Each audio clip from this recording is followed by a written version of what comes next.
শিক্ষাগত যোগ্যতা তো এখন পর্যন্ত বেঁধে দেয়নি, বরং আমরা রাজনৈতিক যোগ্যতাকে গুরুত্বপূর্ণ মনে করি।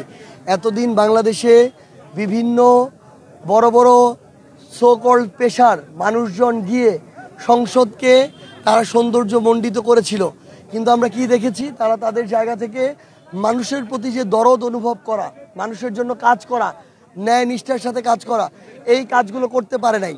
তো এখন ৩০০ জনের মধ্যে ১০ জন যদি এমন মানুষ যায় যে কেউ কৃষক, কেউ রিক্সা চালক, কেউ শ্রমিক, এই 10টা মানুষ গিয়ে ওই সংসদ নাই হয়ে যাবে না।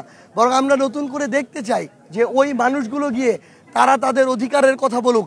কারণ যারা এমপি হয়ে ওই সংসদে এতদিন ধরে গিয়েছে, আমরা আমাদের জায়গা থেকে দেখেছি যে তারা রিক্সাওয়ালাদের কষ্ট ভুলে গিয়েছে, কৃষকের কষ্ট ভুলে গিয়েছে, যারা অটো চালায় তাদের কষ্ট ভুলে গিয়েছে, যে ভাইরা আমাদের শ্রমিক তাদের কষ্ট ভুলে গিয়েছে।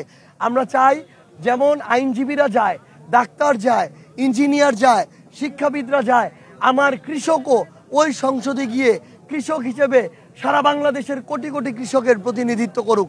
এবং আমরা মনে করি এর মধ্য দিয়ে সংসদ সমৃদ্ধ হবে, জনগণের যে চাওয়া পাওয়া সেগুলো আরও বেশি পূরণ হবে।